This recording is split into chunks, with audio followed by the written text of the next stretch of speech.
Have you ever heard that the law of Moses contains moral, ceremonial, and civil laws? In this video, I'm going to show you the differences from Scripture.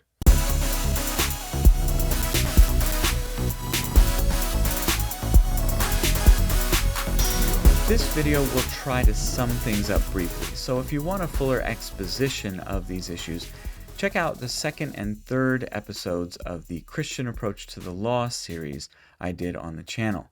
I'll link that below. First, I'm going to start by defining the terms. What does moral, ceremonial, and civil mean? But I won't take these definitions for granted. We're going to derive everything from Scripture. Moral law is defined as what God has always expected of all people in their conduct. I'm defining ceremonial law as any specific commands given to specific people as a part of God's working out his redemptive plan in the world. It doesn't necessarily have to do with a ceremony. These laws serve three functions. They set God's people apart from other people. They provide a way to come before God through sacrifices and priesthood, and they point people's thinking to Christ. I'm defining civil law as any law that appears in an if-then form. That may involve civil authorities, and it may not, but it's just any law that says if this happens, this is how you respond to it. Now, this is all a very big concept, so what I want us to try to do is come at it from the Bible's own framework. So whatever your background, whether you've always accepted these three dimensions of law, or whether you believe there's only one dimension of law, or however you look at things, I want us to try to start here with the Scriptures themselves. So let's go ahead and do that. Genesis is a narrative, a story, and as it unfolds, we find people in the story encountering God's law in a couple ways. First, God gives commands, and of course those commands are to be obeyed, whatever they are.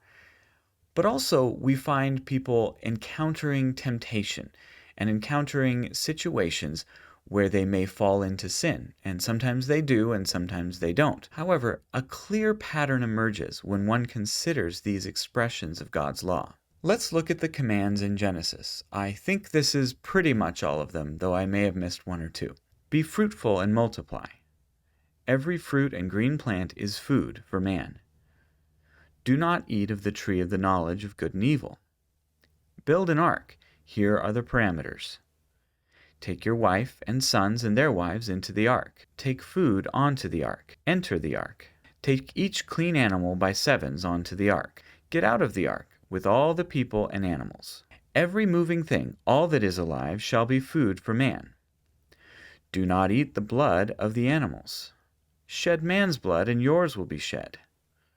Leave the land of Ur to go to the promised land. Return to serve Sarai. Leave Sodom. Send Hagar away. Sacrifice Isaac. Don't go down to Egypt during famine, but stay in the land. You shall not be Jacob, but Israel. Do not be afraid to go down to Egypt during famine. Do you see any trends? Out of 20 distinct commands that I could find in Genesis, only 5 appear to be to all living people at the time the command was given.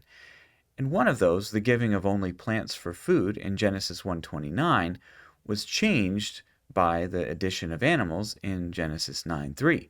So that leaves only 4 out of the 20 distinct commands I could find in Genesis that seem to apply to all people for all time. The majority by far are specific commands given to specific people in their given situations. These are not general moral principles, but instructions given to people based on God's redemptive plan. They're given to specific people at specific times to help move that plan forward. But of course, this is only part of the story. God's law is expressed in another way throughout the book, and this shows another side of obedience and disobedience. Throughout the book, people constantly deal with situations involving making a right or wrong moral decision. Sins and righteous deeds are all over the place.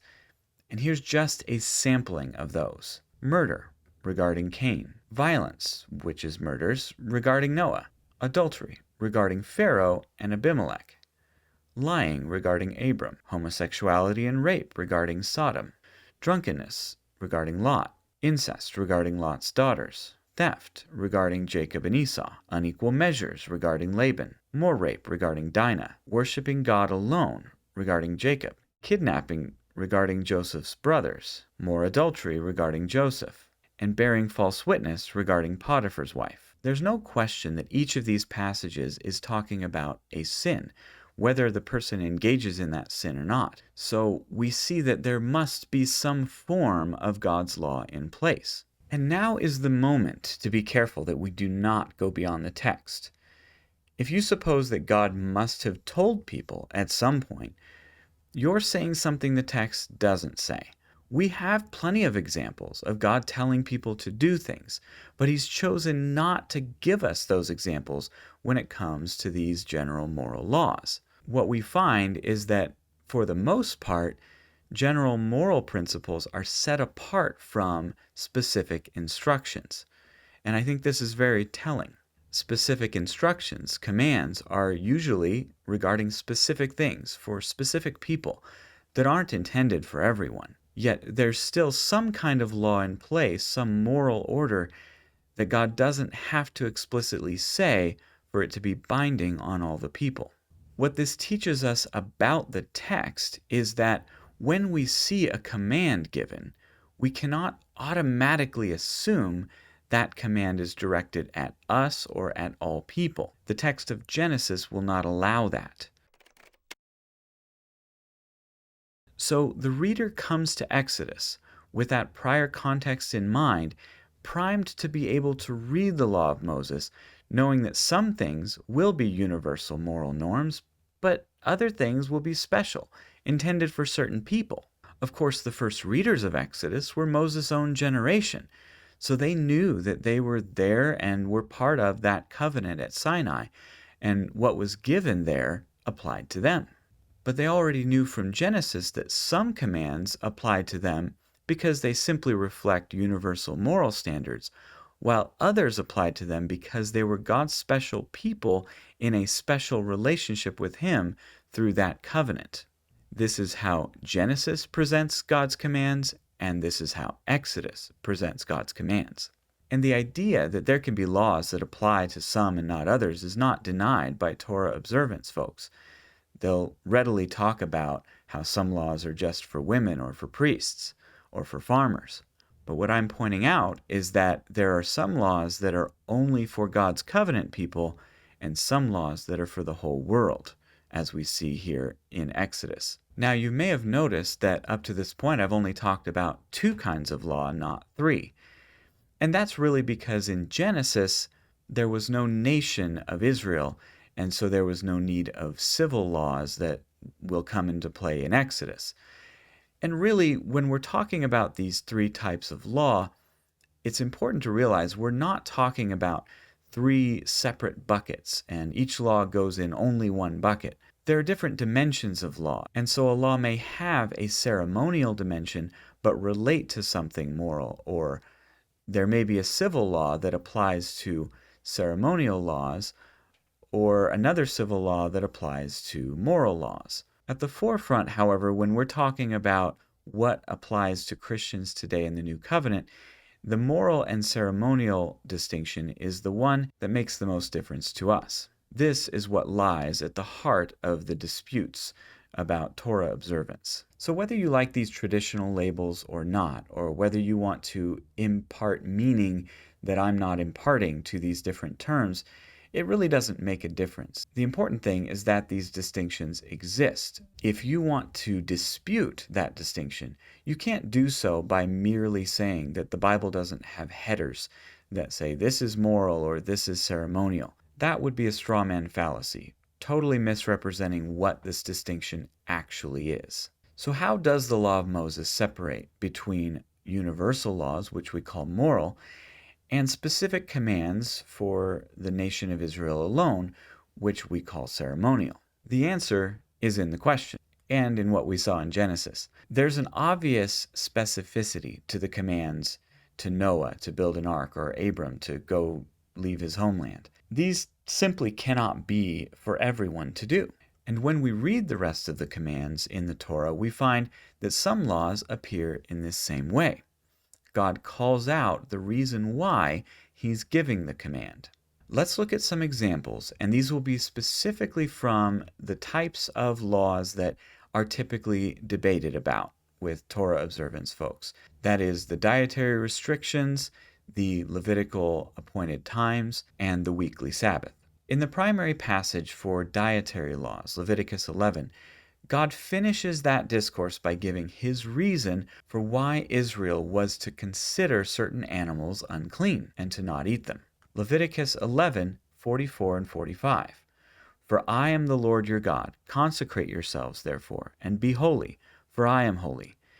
And you shall not make yourselves unclean with any of the swarming things that swarm on the earth. For I am the Lord who brought you up from the land of Egypt to be your God. Thus you shall be holy, for I am holy. These dietary commands in this whole chapter can be summed up in the phrase, consecrate yourselves and be holy. Both of these things mean they were to be set apart from the other nations. And God says he's doing this because he brought them up out of Egypt. God didn't bring other nations up out of Egypt, and so this command is not for other nations. These dietary restrictions are meant to make Israel distinct from the other nations. Now, what about the feast days? Of course, we'll find the same pattern. Consider some of these texts. Exodus 23:14 and 15 is about Passover, but also notice that it references 3 times a year for Passover, first fruits, and weeks, or Pentecost. So we have the major holy days introduced, and the reason given, again, is that these commands are tied to the fact that God took one nation of people out of Egypt. Exodus 23:14 and 15. 3 times a year you shall consecrate a feast to me. You shall observe the feast of unleavened bread. For 7 days you are to eat unleavened bread, as I commanded you, at the appointed time in the month Abib, for in it you came out of Egypt.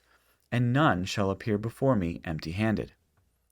And in Leviticus 23, the main chapter that discusses all of these appointed times and feasts, we find once again at the end, just like in chapter 11, that God is doing this to commemorate something he did specifically for this people in bringing them out of Egypt.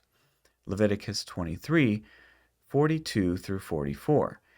You shall live in booths for 7 days. All the native born in Israel shall live in booths, so that your generations may know that I had the sons of Israel live in booths when I brought them out from the land of Egypt. I am the Lord your God. So Moses declared to the sons of Israel the appointed times of the Lord. And of course, these feasts are renewed in Deuteronomy at the end of the Torah when Israel's about to go into the land.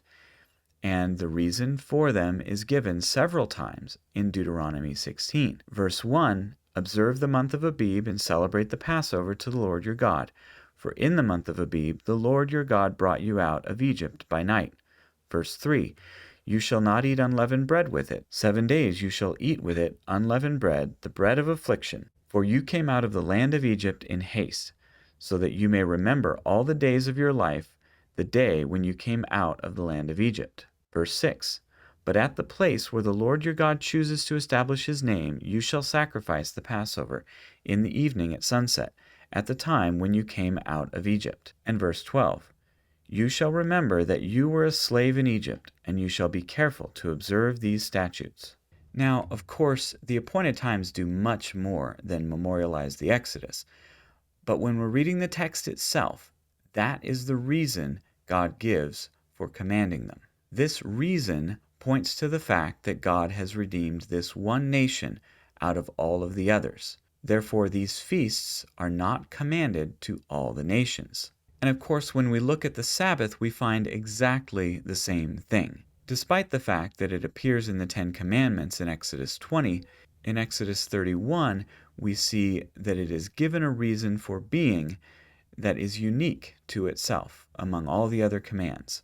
The Sabbath is the sign of this covenant, the covenant that Israel entered into at Sinai.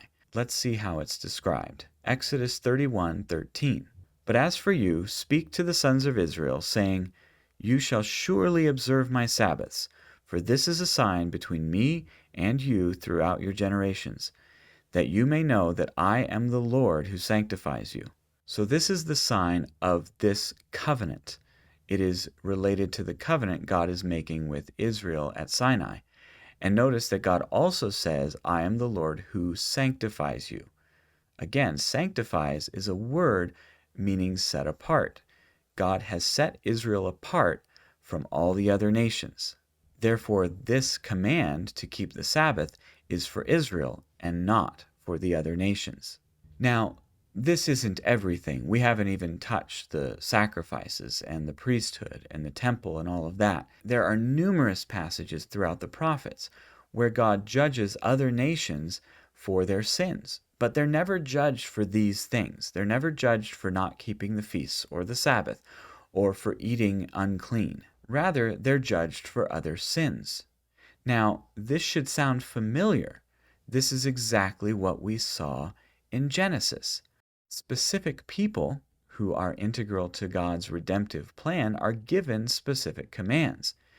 Meanwhile, everyone else is expected to keep the moral standards that are universal to everyone. As we read through the Torah and the prophets, we see this pattern continued, that there are commands given specifically to Israel that simply could not be for the other nations because they're explicitly said to be so. Yet there are moral standards that the other nations are judged for, even though God didn't give them any specific revelation. They're judged for idolatry and witchcraft and murder and sexual sins, but they're never judged for not keeping the feasts. So how does that relate to us today? Well, that's for another video, which you can watch here. But what about the laws that say they're forever? The answer to that can be found here.